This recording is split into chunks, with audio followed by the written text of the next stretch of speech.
The bridge is over, the bridge is over, blah, blah, blah. The bridge is over, the bridge is over. Hey, hey, what's up, great people? This your man, Soapbox Rhaq, day 66, releasing mediocrity. We letting it go. Thank you for liking and watching, subscribing and commenting, sharing the videos. Appreciate the love. Continue to do it. Spread the word. Yo, today I want to talk about releasing mediocrity, the book of you, part 4. Day 1, I was just talking about the book of you. Day 2, I was just talking about how to find that still spot. Day 3, I talked about how that still spot opens up to discover self-love.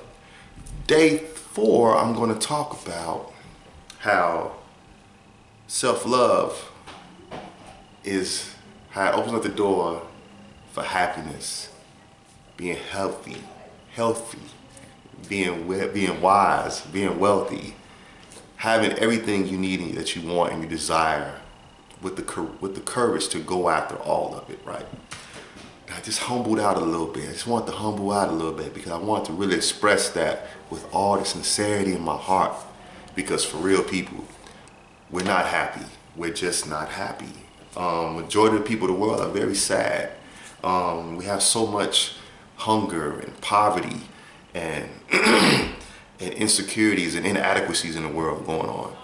And when someone has developed the resources from their own personal self, resources coming from what I have labeled as power, which is your personal ownership of wealth, energy, and resources, when you have developed that power, you become happy.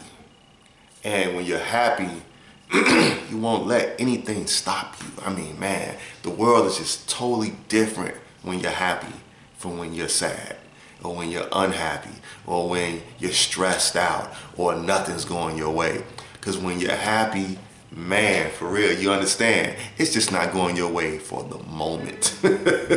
It's going to change. As long as you're alive and you know you're working to make things happen, you're going to switch it. It's going to turn around for you. That's what happiness provides. One cannot be negative and be happy. Think about that. How many of us are negative and happy? I've never been negative and been happy. Never. Never. But my job is to help people to discover the peace of mind, to discover the self-love, to discover the happiness, to discover the health, to discover the wisdom, to discover the wealth. Because it's all within, people. We have so many sources out here that try to take us away from us and to focus everything externally outside of us.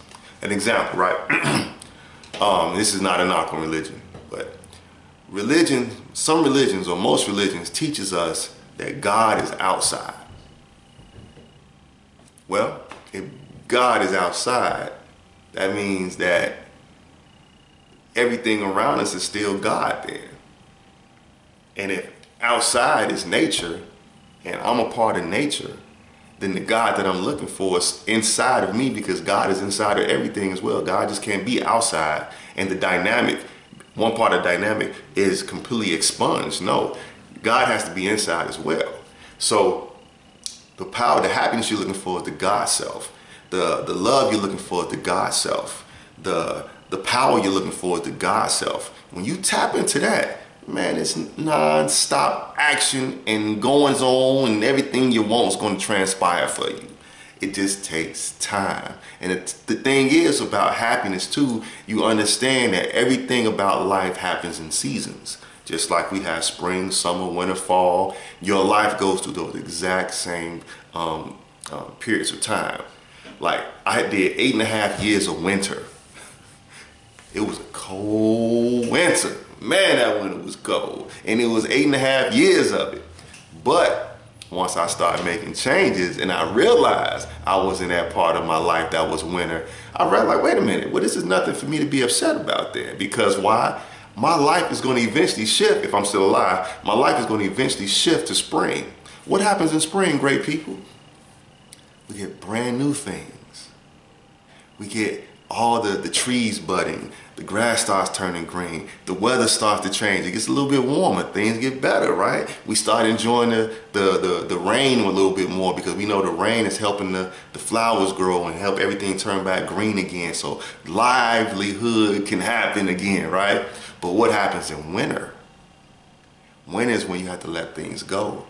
It's over with, it's dead, it's complete, kneel, done. And that's one thing about wintertime with us as human beings, we tend to still attach ourselves to those things that have to leave us. Prime example, my mother made her transition in the wintertime of my life. What I found happiness in was that, man, I got to spend 34 years in the physical flesh with her. And that to me was wonderful. I can't ask for too much more. It was sad to see her go, but I got 34 years with her. Her last 34 years, and that means a lot to me. Her last 34 was my first 34. So, with that being said, great people, man, understand that when you find the happiness, you can see clear. Things are a lot easier for you. You can you can project a little bit better, and you'll be more positive. You're gonna be positive. As a matter of fact, you're gonna be positive the more happy you are. This is your man Soapbox Rhaq, day 66 of releasing mediocrity. We letting it go. Continue to watch, continue to subscribe, continue to comment, continue to share the videos. I appreciate it all, and I'm gonna see y'all tomorrow on day 67, releasing mediocrity, letting it all go, and we gonna be on the path and the roadway to 90 days. I'm about to hear y'all deuces.